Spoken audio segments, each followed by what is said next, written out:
Welcome. Happy New Year, you guys. Welcome to the new folks. Welcome to the people who've been around. I'm so glad to virtually see you and really can't wait for the day we can be together. You are in for a real treat today. Dickie and I and Bill and some others of us have some mutual friends that I happen to be out here with in Park City who have a great story. I want to welcome Bette National's president, Grace Weatherly from the Dallas area. Grace, can you wave? Are you on there? Can you see me? Our homegrown girl, president of National Bette. Here I am. And I want to thank Jason Snell for putting together the newsletter that we sent out last night. I don't know if you saw it, but it even includes a really great substantive article from Professor Tracy McCormick on building rapport in virtual settings. I should have done that before I started today. But hopefully I already have enough rapport with you guys to get by at least for 1 hour. What you're going to see in the newsletter is there are just a million ways to get involved. This is not like student council where a few of us are the only people who are supposed to participate. It's really, this organization is really grassroots, and we love your ideas, and we love for you to jump into ideas that are already going and add your energy. So with that, it's my great pleasure to ask Dickie Grigg. These guys are very brave to allow me to have Dickie Grigg introduce them, the world's greatest introducer, to introduce these friends of ours, Suzelle Smith and Don Howarth. And I want to make a quick note, which is if you have questions, please either put a note in the chat. I'm going to be monitoring that over here, or do a raise your hand, and they'll have some time at the end for that.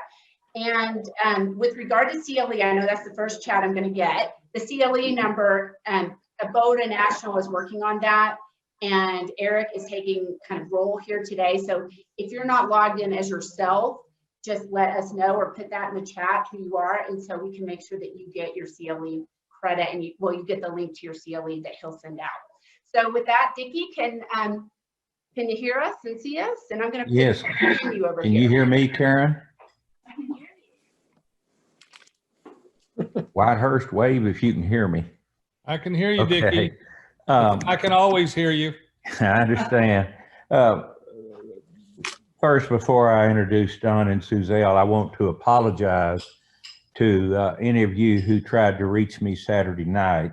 I was at the Division I 6A football championship, state championship game at Jerry's World.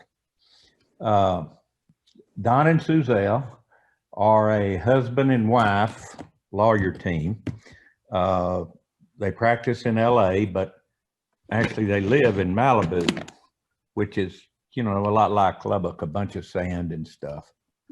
I've had the privilege of calling Don and Suzelle friends for, well, hell, over 20 years now. And I sincerely mean it when I say privilege, because these are two magnificent lawyers. Let me give you some examples. Their firm is the only firm ever that the National Law Journal has recognized for one of the top 10 plaintiffs' verdicts and one of the top 10 defense verdicts in the same year. You know, while my office is scrambling around to prove up chiropractor records, Don and Suzelle were representing the estate of Doris Duke, the tobacco heiress of the tobacco family, the ones that established and founded Duke University. They were representing her estate in the largest will contest in the history of the United States. Speaking of tobacco, Don and Suzelle also had one of these tobacco cases where you're representing a smoker suing the tobacco industry for causing cancer. But of course, Don and Suzelle, they don't have the normal run-of-the-mill tobacco case. They represented the Marlboro Man. If you remember the man, the ads, all the Marlboro ads with the cowboy on it, well, they represented his widow suing the R.J. Reynolds Tobacco Company. Not only though they're of course known throughout the United States, they're also known internationally. And every year they put on a seminar a legal seminar in England for both Oxford and Cambridge. And one year, Suzelle was kind enough to invite me to, you know, go enlighten these kids. And she sent me an email saying, well, is there anybody in England that you would like to invite to come to the lecture series? Well, you know, hell, I don't know anybody in England. They didn't have many Brits at Tech. I don't know why they didn't want to come to Lubbock, but apparently they didn't. So, you know, to show I had a little class, I wrote back and said, yes, I would like to invite Prime Minister Tony Blair. Well, Suzelle emailed me back and said, our son Ames is a sweet mate with Nikki Blair, Tony's son, and Nikki says his parents are going to be out of town during the lectureship. So don't ever try to one-up Suzelle or Don. Today, they're going to discuss with us another one of their boring cases. They represented Olivia de Havilland in a libel suit against 20th Century Fox, and it was over a television series called The Feud, which was talking about Bette Davis and Joan Crawford. And anyway, they represented her and filed a lawsuit against 20th Century Fox. So something I was thinking about before I turn it over to them, I bet you money they wouldn't know how to handle a soft tissue injury case. Don, Suzelle, thank you for doing this for us. Thank you, Dickie. We're really glad to be here. I'm going to start. Can everybody hear me? Yes. Okay, good. So on my screen now, I can't see myself. So if Karen grabs me or fiddles with something, it's because I'm not in the. In fact, I can, you want to go as well, or are you okay If with it's small, I can read that. So let's see. Oh yeah, if you can change Dickie for me. Hang on one second. Okay, that's fine. For some reason, only Dickie is the only person that we can see over here, but I think Well, that's the way it always. That's the way it always your is. audience of one today. All right, so Karen will tell me if I'm not in the camera, but Right. we're Dawn and I are really pleased to be talking to the Austin Abota chapter, and we love Karen and we can't ever deny her anything that she asks us to do, but this is something that's really fun for us, and we're just glad to see all of you. And as Karen said, we wish we could be in person, but we're all learning how to connect remotely. I do want to tell you that this is probably going to be a unique presentation about a case in all of you trial lawyers' history of going and hearing presentations, because we are actually going to tell you about a case that we lost.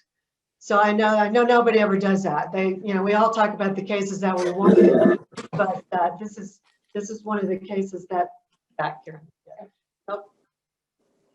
Yeah, this is one of the cases that we lost, and we're going to tell you why the case remains important and the road that we traveled with Olivia de Havilland. Now, before we got to, while Dickie was giving the introduction, I could see some of you on the little screens. And so I realized that most of you were probably old enough to know who Olivia de Havilland is. I will say I gave a presentation at the University of Virginia Law School, which is my alma mater, and it was for the students. And some of my old professors came to hear my speech, and it was a speech about the golden era of Hollywood, and it was Olivia de Havilland and Bette Davis and some of the other stars that had sued the studios or had problems in litigation. And so I looked out at this crowd, and there were the 20-somethings, and I said, okay, I want a show of hands, please.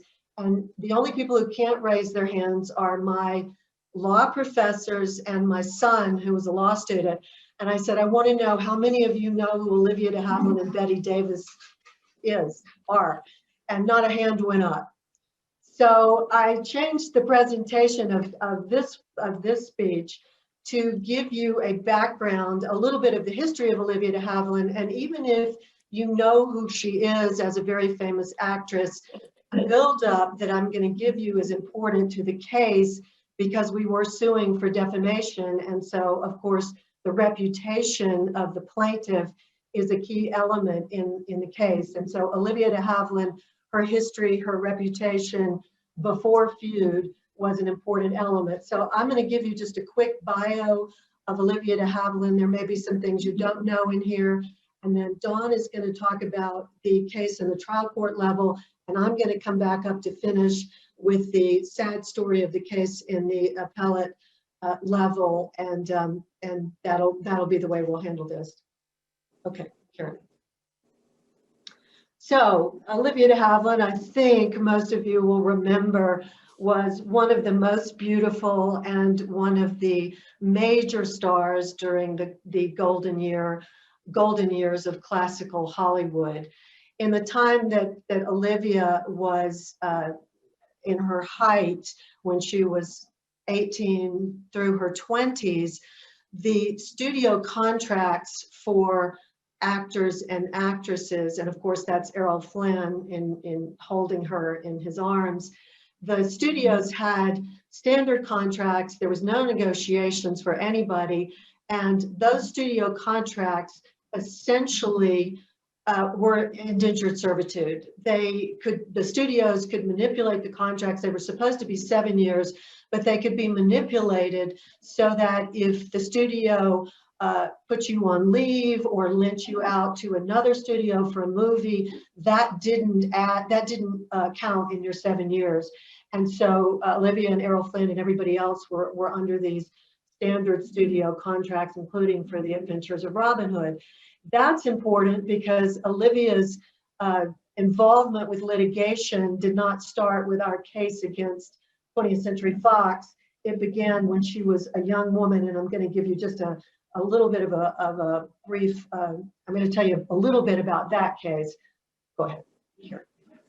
So, of course, Olivia's best known for the movie Gone with the Wind in 1939. She had to fight to be able to do the role of Melanie Hamilton in Gone with the Wind because Jack Warner did not want her to do that role. He thought Melanie was not the interesting part. It was Scarlett O'Hara.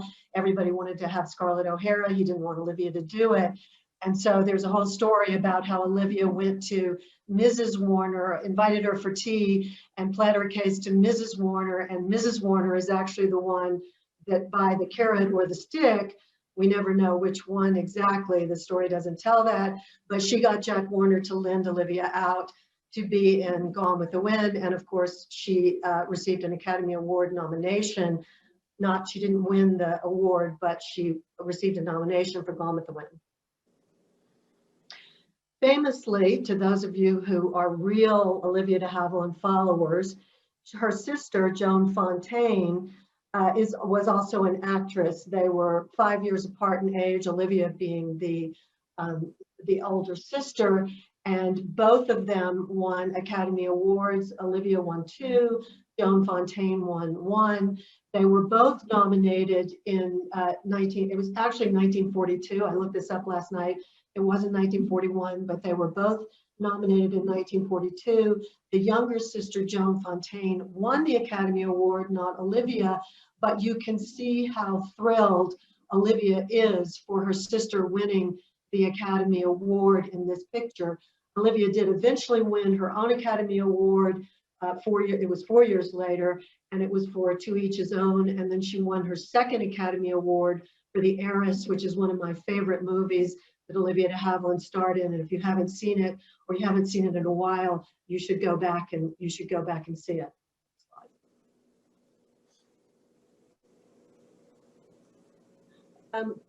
So Olivia and her story of litigation.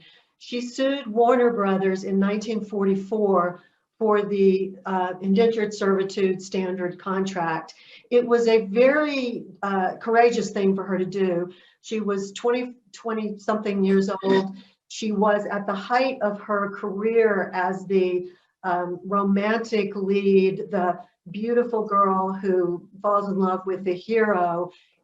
Those were not interesting roles to her, and she wanted to do more interesting roles, like the role of Melanie Hamilton and other roles that she eventually ended up doing. But Warner Brothers had a technique she was typecast, and so they wanted her to play those roles. Well, she got to the end of her 7 years and she thought, okay, I'll be free now. And Jack Warner said, no, no, no, you won't. You've got another year on your contract because we loaned you out to do these other movies. So she went and talked to a lawyer, and she decided that she was going to take on the statute, the standard contract statute. It could have been the end of her career, win or lose, because she could have been blacklisted. So it took a lot of courage to do that. Just as a footnote, many articles, and in fact in Feud, Bette Davis is attributed with breaking the services contract, which Olivia eventually did. She won her case, but it wasn't Bette Davis. Bette Davis fled to London to make movies, and Warner Brothers went to London, hired a barrister, and they got an injunction against Bette Davis for making movies other than in the United States. So it was Olivia Havilland that broke the services contract and really changed the way Hollywood actors and the studios dealt with one another. The Havilland law is still being applied. Whatever we think of Kanye West and his politics, he called Olivia in 2019 and told her that he wanted to thank her because he was suing the music company that he had a contract with, and he used the Olivia de Havilland law as his principal authority in his case against the music company. And it tickled Olivia to know, she'd never heard of Kanye West and barely knew what rap was. We had to explain it to her. But she was tickled to death that the de Havilland law was still being used by artists in 2019. Olivia moved to Paris. She was a very famous and successful movie star, but Hollywood was really not her thing, for another fact that was important in our lawsuit against 20th Century Fox.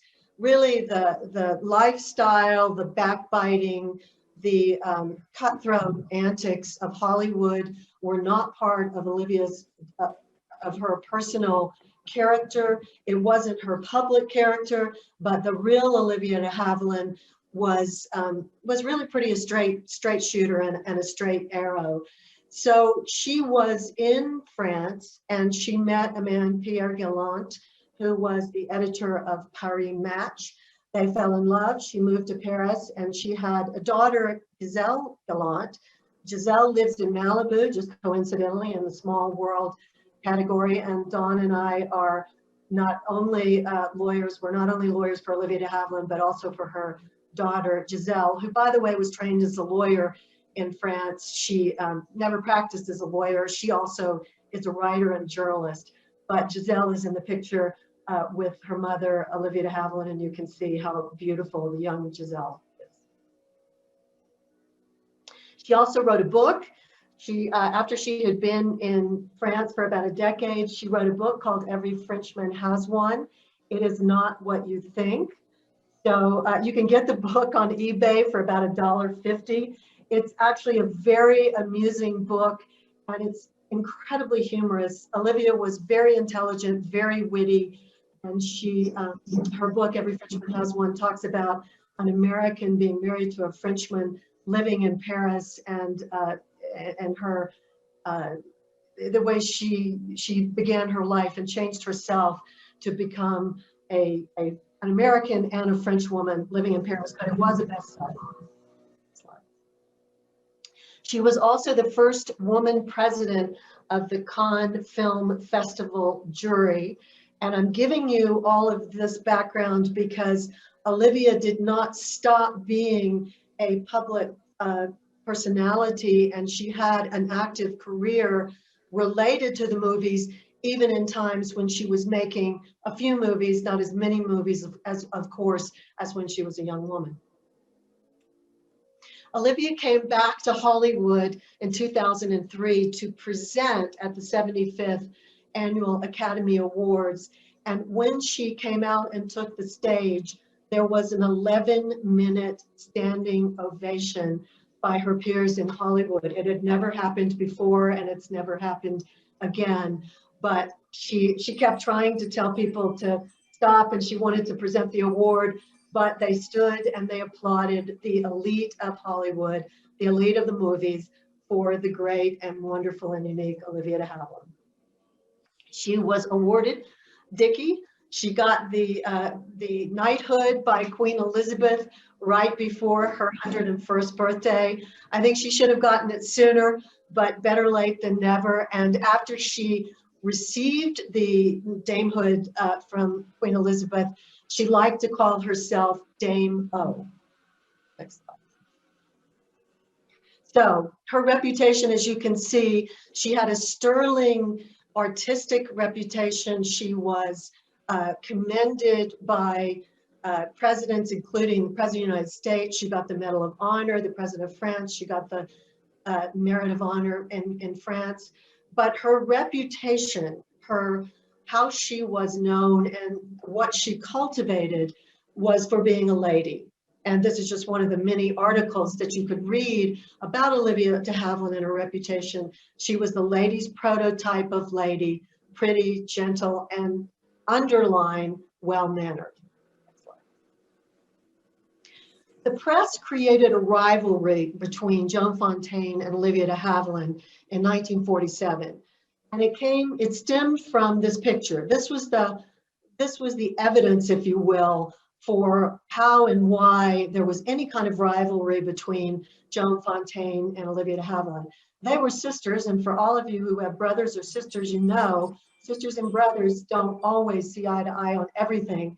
But the first picture I showed you was more in keeping with reality, where Olivia was so proud of Joan Fontaine when she won her Oscar. And Olivia was not turning away from her sister. She was looking at somebody else. You can see the hand in the picture, but the press took this and said, oh, look, Olivia won't even look at Joan Fontaine when she's trying to congratulate her on winning the Academy Award. Next one. The truth, contrary to what the press made up about the two sisters, Olivia said, I don't look back at Joan in anger. This was after Joan Fontaine died. She died several years before Olivia died, which was 2020, by the way. It was the summer that in 2020 that Olivia died. And she said, I loved her so much. And the press, talking about the so-called sibling rivalry, correctly commented that Olivia de Havilland refused to discuss her relationship with her sister since the 1950s. Joan Fontaine was more critical of her sister in public, but Olivia never criticized her sister in the public eye. Olivia de Havilland, on her 100th birthday, was interviewed by a number of different magazines and newspapers. And she, by the way, had a party for her 100th birthday. She had 30 people come to Paris for a dinner party, and Dawn and I were very touched to be among that crowd. We had known Olivia for about 30 years, since she was about 70 years old. She was a real young gal when we met her. We had handled a couple of legal matters for her. One of the ones I liked the best was when she turned 80. She had a really old movie. The contract was written on vellum, in fact. It was, typed out on vellum. And it gave her she had part ownership in the picture. And she was getting royalty checks, and then they stopped when she turned 80. And so Dawn and I were over visiting her, having champagne and canapes, which we did about 6 o'clock when we would go to her Paris house. And she said, I've got this contract and the royalties aren't coming. They're not much, but I can still see that people still tell me they watch the movie on the television late at night. So we wrote a letter to the studio, and we said, Lydia's getting her royalty checks. And so they started them up again just immediately. And we told Olivia, we said, we suspect that when people turn 80, they just cut off the checks and wait and see if anybody says anything. They figure you're too old, you won't have anything to do with it. So we got that going. But in this 100th birthday interview, she was asked about her sister Joan Fontaine, and she finally said, well, my sister and I have had our disagreements, and I describe her as the Dragon Lady. Now, the Dragon Lady was not something that was designed to be critical. A dragon lady, if you look it up in the dictionary, is the most powerful and respected creature from Chinese mythology. So Olivia was not criticizing her sister, she was paying her posthumously a compliment as a powerful and respected creature, although their relationship had chilled. So we come to 2018, and there's a movie made by 20th Century Fox capitalizing on a renaissance really of interest in the Hollywood golden years. And Feud was principally about Bette Davis and Joan Crawford.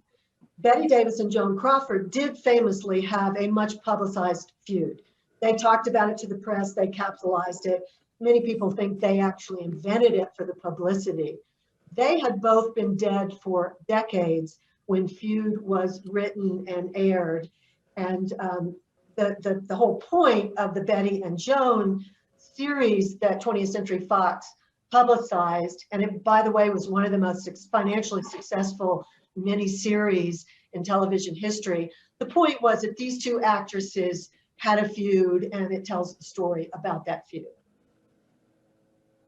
And people, you know, different critics commented and reviewed Feud and said Feud is about how Hollywood creates a catfight narrative between two women, sells tickets to it. It's about hate as a commodity, a product, a shameful meal plated under a silver dome.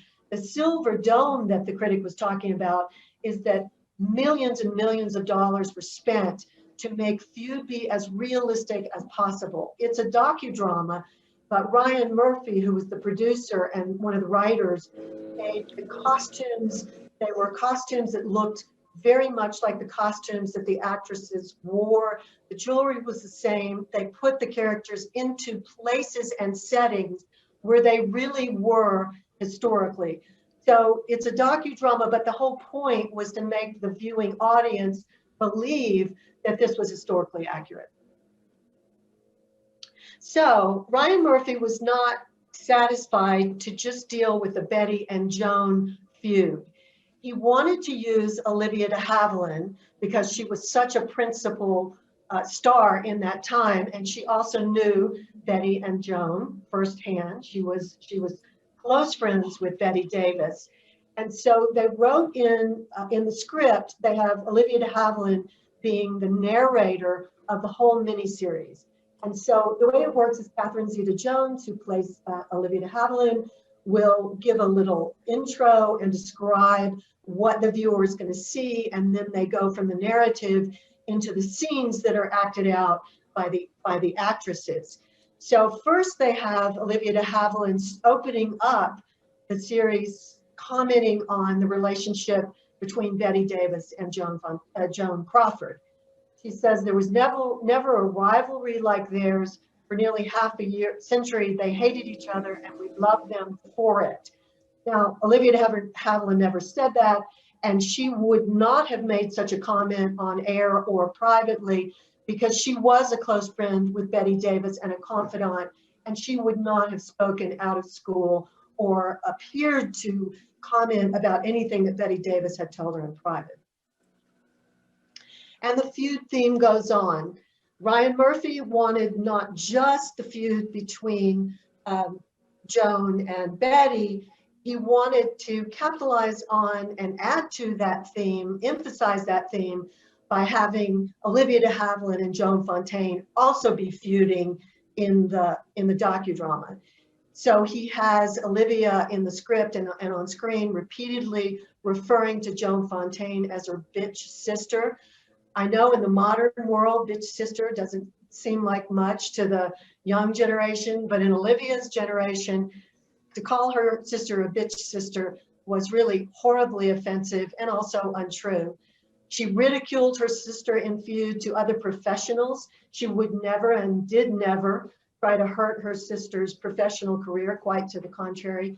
They have her revealing confidences from Bette Davis and mocking other actors, including Frank Sinatra, to the press about his drinking. So Ryan Murphy, the most powerful person in, one of the most powerful person in TV, decided that he was just gonna write the script, and he was going to make up dialogue and put it in the mouth of Olivia de Havilland that she never spoke.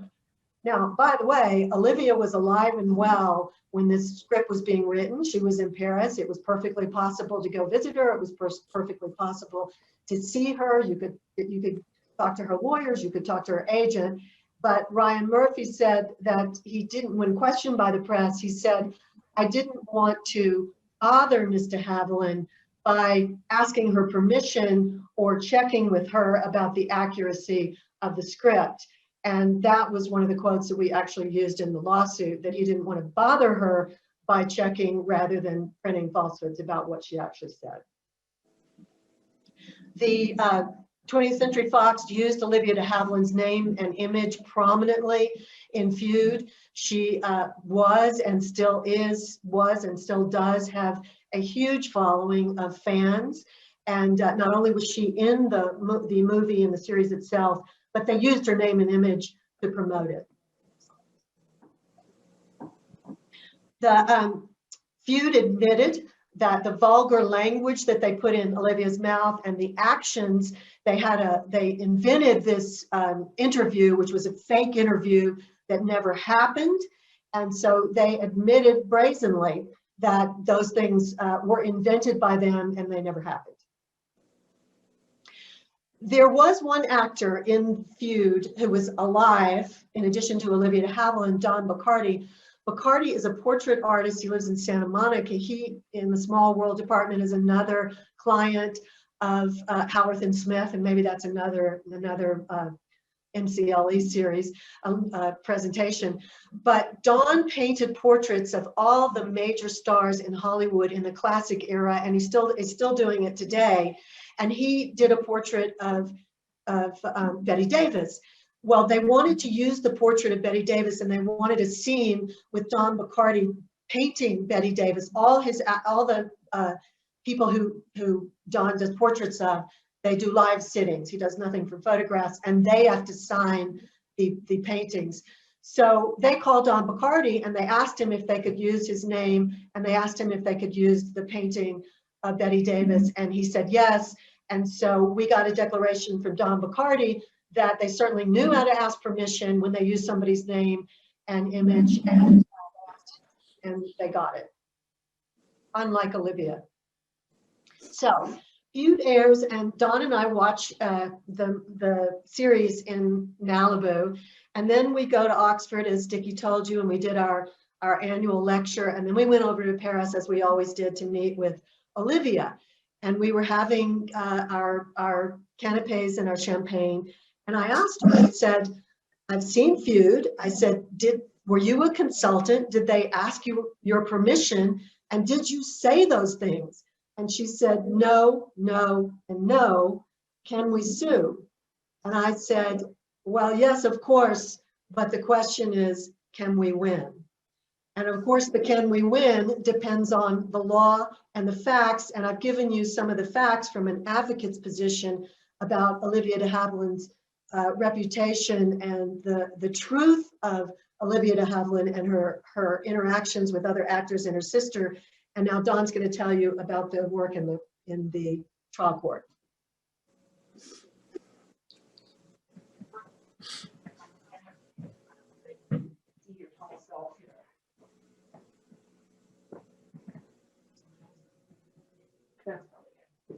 Okay. Thank you very much. And Dickie, thank you for that introduction. I was thinking about all that sand in Lubbock and the sand in Malibu. When somebody asked me the other day, they said, have you lived in Malibu all your life? I told them not yet. Don't rush me on that. All right, next slide. What I'm going to do is just give a brief overview of the relevant law here, just to set the stage for what happened in the trial court and then in the Court of Appeal. So if you think about celebrity property rights in their name, there are really two buckets that we put this in the law: defamation or protection of the name, and then the economic control of the name or identity, the image of the person. That is, preventing free riders from benefiting from the name in the second case. And in the first case, protection of the name from being dragged down and losing its value. You all know the standard for defamation. It's an old standard. A statement has to be false, not privileged, and it has to cause damage.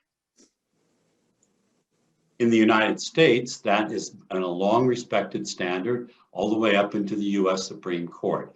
Here's a case from 1966. The right to protect your reputation is a basic concept of our essential dignity and the worth of every human being. So it's a time-honored concept in the Supreme Court. Now, the right of publicity, the other half of this, is the use of a person's name, photograph, or likeness. This is from the California Civil Code for purposes of advertising or selling or promotion, as was done here in Feud, for goods or services without prior consent. And remember, Olivia de Havilland was alive at the time. This is the same standard, next slide, as in any other place. So here's the law in Texas, for example. The right of publicity is an inherent right for every human being to control the commercial use of his or her name or identity. A celebrity has the right to control the profit from the use of their name or likeness. So these are very standard rights to protect your name and then not to have free riders, someone else using it for their benefit. I like this case in the US Supreme Court in 1977, Hugo the Human Cannonball. So Hugo did an act where he was fired out of a cannon. He did it at the local fair or the carnival when it would come into town. And the news channel filmed the entire act and then broadcast it as a part of the news. So Zucchini, I call him Zucchini because that's the way he looked when he came out of that cannon, I think. But Zucchini put in action and said, look, you've taken away my ability to sell my act. Everybody's seen it on TV, and you've infringed on my right to benefit from my name and my image. And the court upheld that right. In California, a person who has been very sedulous in protecting the economic right to control their name has been Clint Eastwood. He's had a number of tussles with the National Enquirer and others, and generated some very good language in the cases that it takes a lot of time and money and energy to build a person's name or likeness to evoke a particular response in the consumer market. And that right is not something that is abrogated because we have a First Amendment, about which I'll talk next. So in law, as you all know, we think about general principles that sort of move in the ether for some period of time. That is to say, when there's nothing conflicting with them, the principle is well understood and protected. But then these conflict at some point with other principles in the law, and there has to be a reconciliation or some sort of an adjustment to integrate these two principles. So the defense, when you get into First Amendment cases, right, for a name or image, a defamation case, is always fundamentally the US Constitution. Congress shall make no law abridging the freedom of speech or the press, which is exactly what FX said here. You're abridging the freedom of speech in a docudrama. Congress shall make no law. Now that principle, no law, has been defended by some not insubstantial names in legal history. Justice Brandeis, Justice Black said, unless there is complete freedom of expression under the law, whether we like them or not, no views can be secured against the censor. So they espoused here in Yates in 1957 in the Supreme Court, the absolute view of freedom of speech.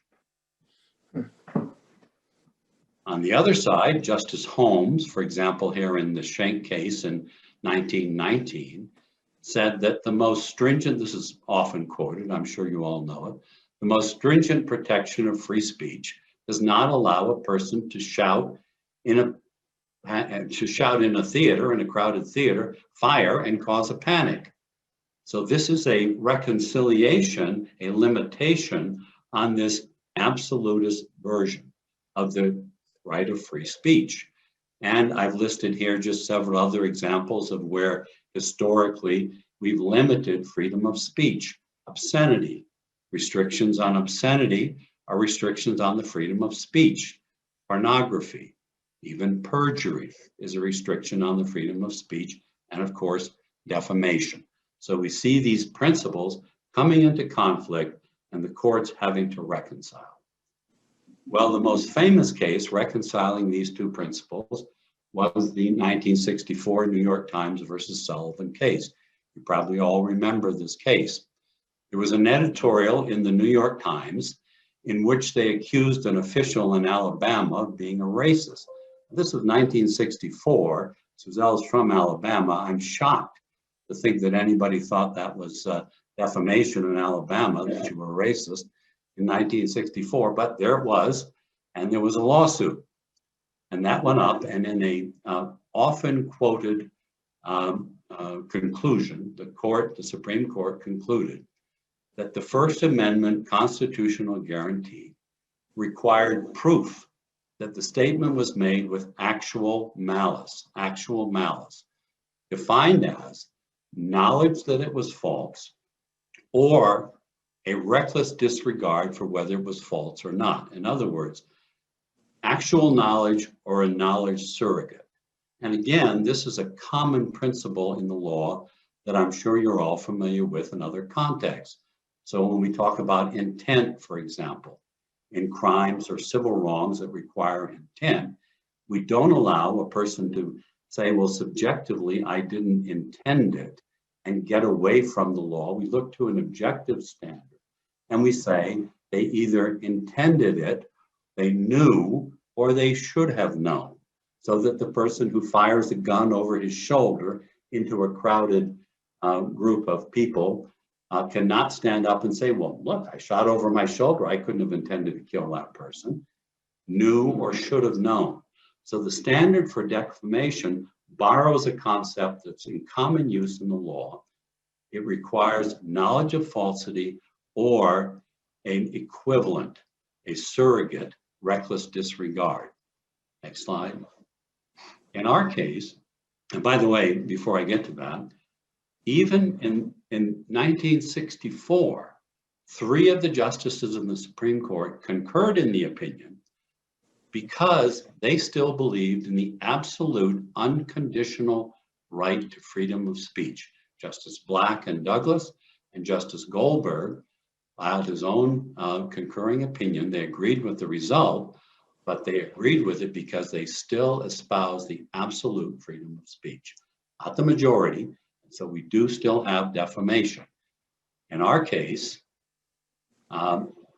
we had evidence that not only did they know or should have known, but they actually admitted that they knew that the statements that they put in Mr. Havilland's mouth, such as calling her sister a bitch, were not true. I like this case in 1991 in the US Supreme Court because it involved a professor of mine at Harvard College. And here the New Yorker magazine ran an article in which they attributed to him statements or descriptions of himself as an intellectual gigolo, because he was going to make the house that he then owned, that was Freud's home, a place of sex, women, and fun. Now, I don't know why he was going to have fun if he had sex and women in the house, but he said he was going to combine all of those things somehow. And the US Supreme Court said that could be found to be defamatory. That could meet the standards of false, knowingly false, or recklessly false. So we felt going in, we had a strong case. Next slide. I won't go through all of the evidence, time is short, but we had industry experts, David Ladd, who had his own industry company, Court Cassidy, who does the Grammys every year, Mark Ressler. We had the declaration of Olivia de Havilland, Don Bacardi, our client, who said, Hey, they asked me, and I was just a minor character, her daughter, and then the admissions of the FX, the Fox writers and producers. And this is the opinion. Now, this came up, you probably have the equivalent in Texas, but this came up on what's called an anti-SLAPP motion in California. So we filed our case. FX comes in and says you're limiting free speech, docudrama, and so we get an early motion without discovery. We knew that was coming. We had our declarations. We had it lined up. Judge Holly Kendig, who was the judge here, said plaintiffs have sufficiently met their burden of establishing the probability of success on the merits. That's our standard under the anti-SLAPP. By showing that while FX purported to be consistent with the historical record, they attributed comments to Ms. de Havilland with knowledge that it was false or a reckless disregard for whether it was true or false. That was the opinion in the trial court. Next slide. So we won in the trial court in the sense that we'd beaten the motion to throw the case out, and we had the right to go forward and present the evidence on the merits. And that got national publicity. Olivia de Havilland, you see her there on my left in black and white, and Zeta Jones, who played her. Now, let's go back one slide for a minute. I'm going to go turn it back over to Suzelle in a moment, but I want to focus. Suzelle said, you look at the law and the facts, and of course we do that, but there's always another thing that you have to look at in these kind of cases. I love the law. It's a wonderful, it's to me, next to my religious faith. And in the Garden of Eden, there was, of course, a serpent. In the ointment, there's often a fly. And the same is true of the law, because one of the big problems with the law is that it's not just the law and the facts, but it's also the judge. Now, we were very fortunate in the trial court. We had Judge Holly Kendig. Holly Kendig, who found for the plaintiff in this case, was not some leftover liberal who was going to go for the plaintiff no matter what. Holly Kendig was an honors graduate, a top graduate of the Yale Law School, and before going on the bench, was one of the first women partners at the firm of O'Melveny and Myers in Los Angeles, where she did exclusively high-stakes defense work, antitrust, security, fraud, and so forth. Holly Kendig is no lilting violet of any sort. She is a very bright, very able judge. We're going to have a question and answer period at the end. I want to ask all of you a question after you hear what happened on appeal. Because if you've had the experience that I've had in the law, you know there are some judges, like Judge Kendig, who may be able to glimpse the footsteps of the greats, the Brandeis, the Holmes, the Cardozos. But there are many other judges who will forever have to take their place with the brachiopods of the judiciary down in the Paleozoic ooze with the parameciums that eat their young, who do not try in earnest to read the law, to apply the law to the facts. In our case, I'm not going to tell you that I have some written confession, but I am going to tell you that the judge who wrote the opinion on appeal had been a partner at the law firm that was defending FX in our case, and after that had been the general counsel of Universal Studios, not Fox, Universal in the same business. So I'm going to ask you at the end, was this a case of somebody knowing better than Judge Kendig whether or not we had met our burden? Or was this a case of a judge who could not find a way to escape her heritage in the law firm, her experience at another studio, and who therefore wrote an opinion which didn't reflect the law, but reflected a slime trail of bias and prejudice like a snail crawling across a green leaf? And I leave that question to you after you hear from Suzelle as to what happened to us in the appeal.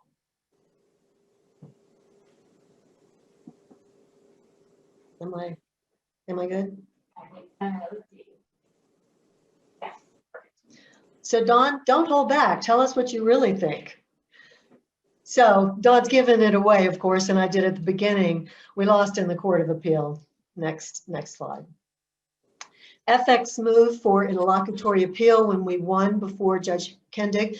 Holly Kendig was actually the head of litigation at O'Melveny & Myers. She was the head of the whole department.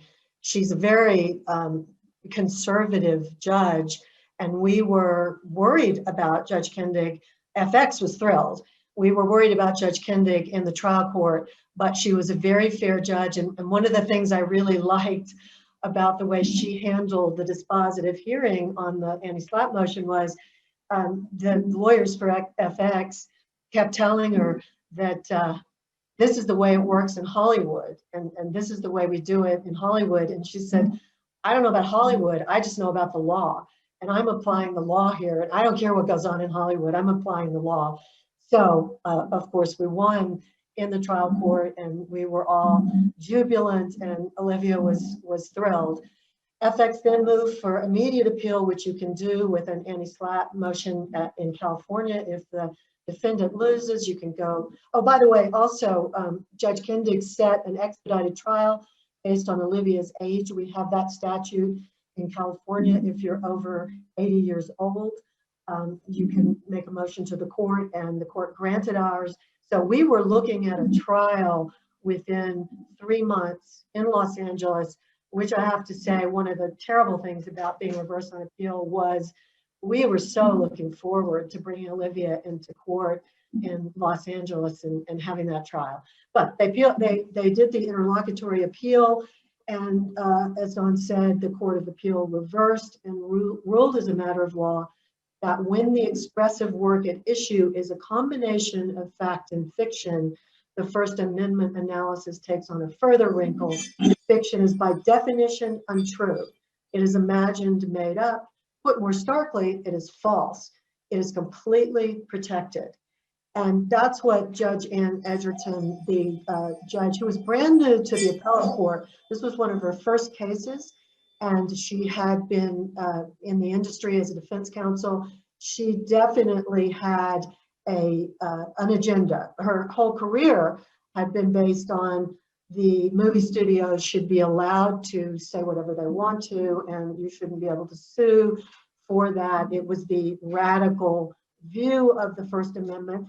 She's not the only one. If you look up the law review articles, and I think I've read every one now, she's not the only one, but that was her personal position.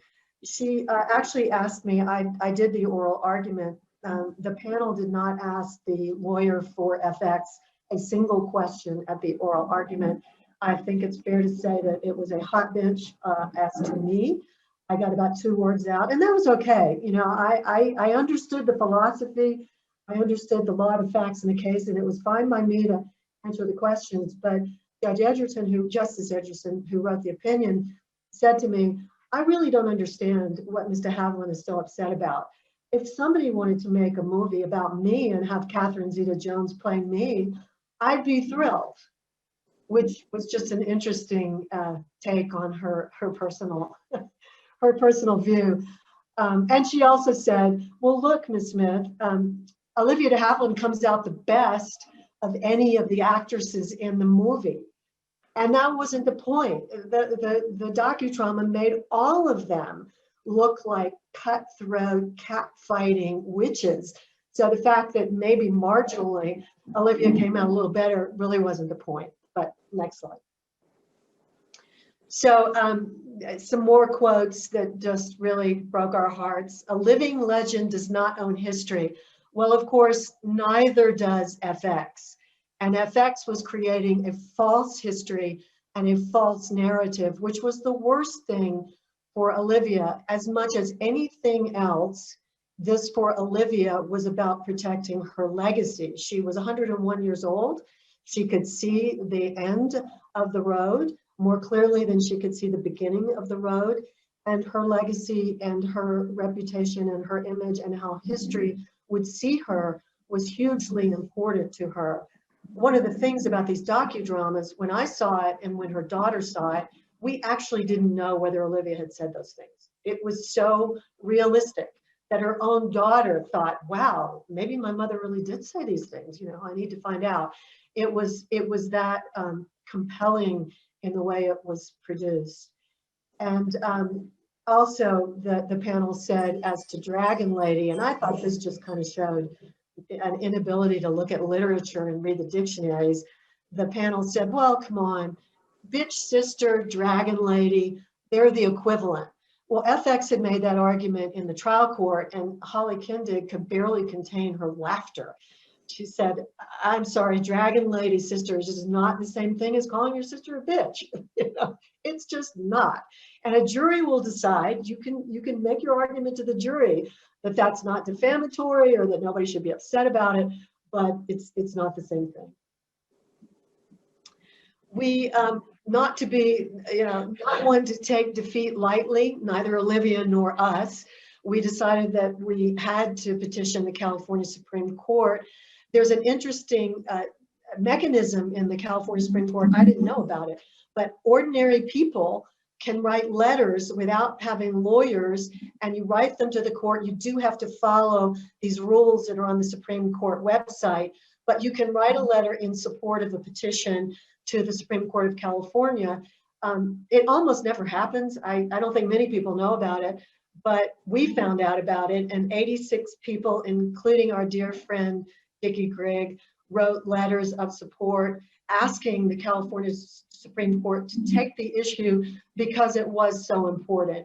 Is it true that a docudrama can take a real living person, and because they're mixing fact and fiction, the fiction can say anything, including a knowing lie or a reckless lie? Is that the law? And we did not, the court didn't take it. We did have one justice, Justice Kular, who dissented, voted to take our case, and he published his vote for taking it, which is never done. They just vote and you get a postcard back. But he felt strongly enough about the issue that he wanted at least the legal community to know that he thought that it should have been taken up. We, again, not going to give up. We went to the petition, the United States Supreme Court. We had a little bit of hope on that. We were the featured petition of the week in the blog, the Supreme Court Petitions of the Week blog, and the blog did a whole article saying how important our case was, but the United States Supreme Court decided that they had better things to do than to take up a First Amendment case at this time. So the Supreme Court denied our petition. But what good came out of everything that we did?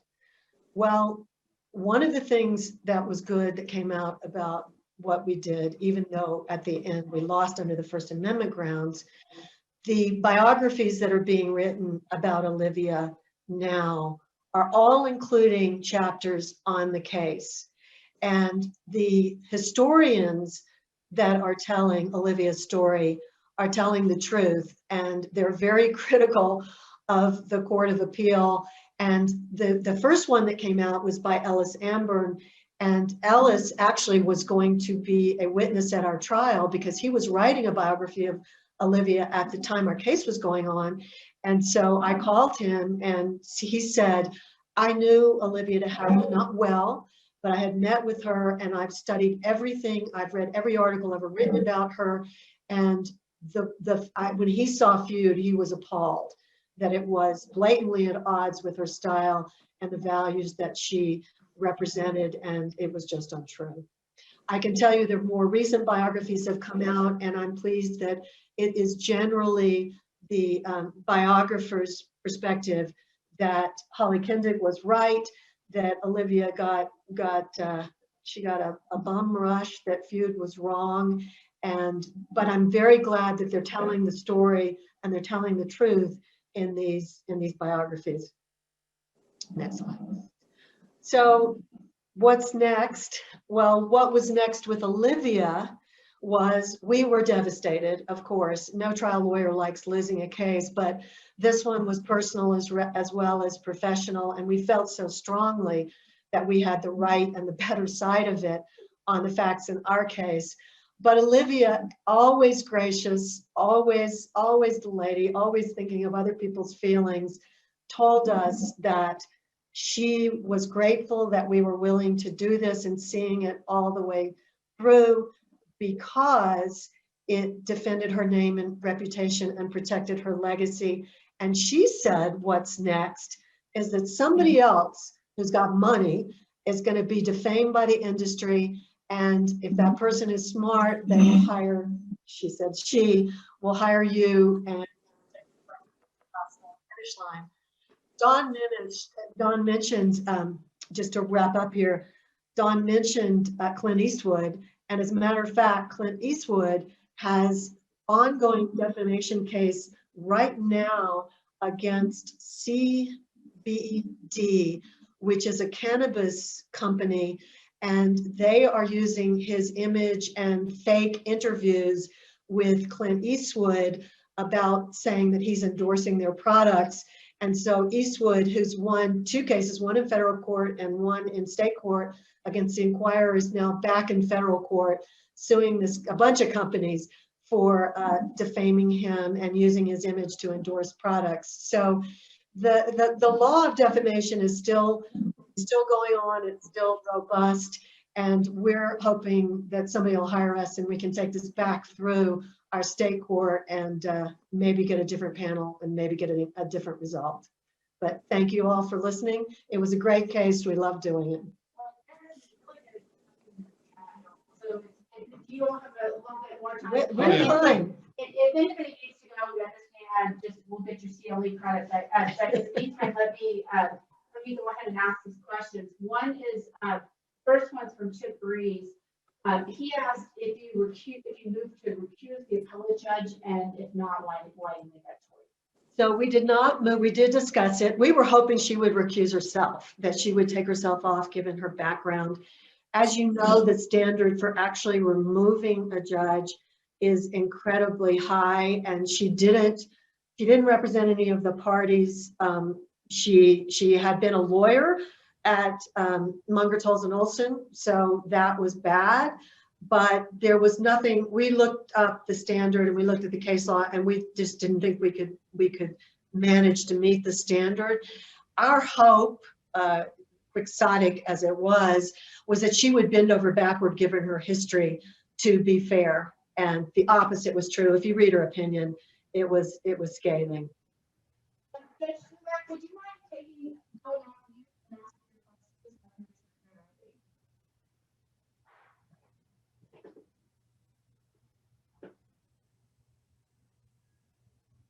I can't. Oh, okay. You may not be able to do that right now. So,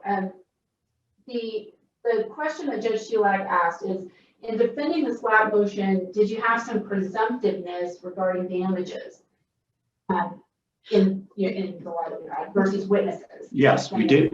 That's right. We did have to have a showing of damages. Mark Ressler is an industry witness. He has a firm that specializes in the value of names and the loss of revenue from those sorts of things. And he did a study, and we submitted a report as a part of our evidence that there was damage to Mr. Havilland by taking her name and using it for their purposes, rather than compensating her, which they could have done with the use of her name to promote this. And by the way, FX, one of their defenses was not that they hadn't benefited from her using her name and image, or that it wouldn't have been very valuable if they'd asked for it and done an arm's length negotiation. It would have been millions of dollars to them.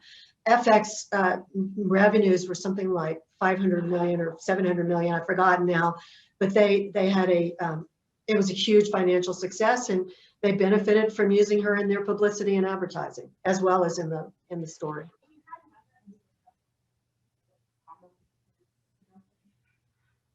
I don't remember whether under the defamation we would have needed that. I think there might have been a dollar presumption. I think we might have been able to get the nominal damages, But we did have the. but we report. did have significant damages. That wasn't an element that we were going to have a problem with. So let's see, I have a good question here. Or Dame O. So she lived in Paris, and 30 years ago, a friend of ours was the ambassador to OECD living in Paris, Amy Bondurant. That was under the Clinton administration. When anybody in the diplomatic corps, American diplomatic corps in Paris has a party, Olivia is on the list. And so Amy was the new ambassador, and the staff had put together, and Amy doesn't do the list, the staff does. And so she was having the party in the receiving line, and in walked Melanie Hamilton. Amy's from Kentucky. In walked Melanie, and so Olivia, and they became good friends. And then a year later, we were in Paris, and Amy introduced us to Olivia. So she was a friend before she was a client, but not long after we met her, she asked us to do several little things for her. At that time, our sons were at school at Oxford, so we had an apartment in Paris for about 10 years that was close to where her house was. So when we were there, we would see her regularly while we were in Paris. And by the way, Olivia was often asked about what was the secret to her longevity and her beauty. You saw those pictures. At 101, she looked gorgeous.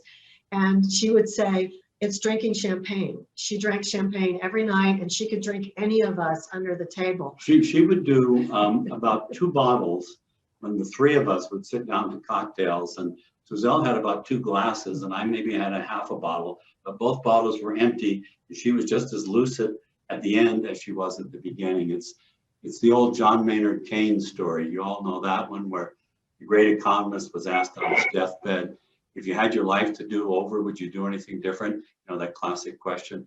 And Keynes answered right away. He said, yes, I would. And so everyone leaned in. What the great John Maynard Keynes, what would he do differently? And he said, I would drink more champagne. So let's not make the Keynes mistake. Well, that takes care of the questions in the chat, unless anybody wants to ask something specific. I wanted to also our next, we're in a pod here. We're not socially distancing very well, but we've been around each other a lot. Our next scheduled member lunch, Dickie Grigg luncheon, CLE, is scheduled for April 14th. We have Martha Dickey, Randy Levitt, and Judge Alan Albright. They're going to tell us stories about Roy Minton and some Charlie Burton in there, and I sure hope you'll all come back. It's really great to see you. I can see there's a little bit more chat. Let me see if there's something anybody else wants to hear.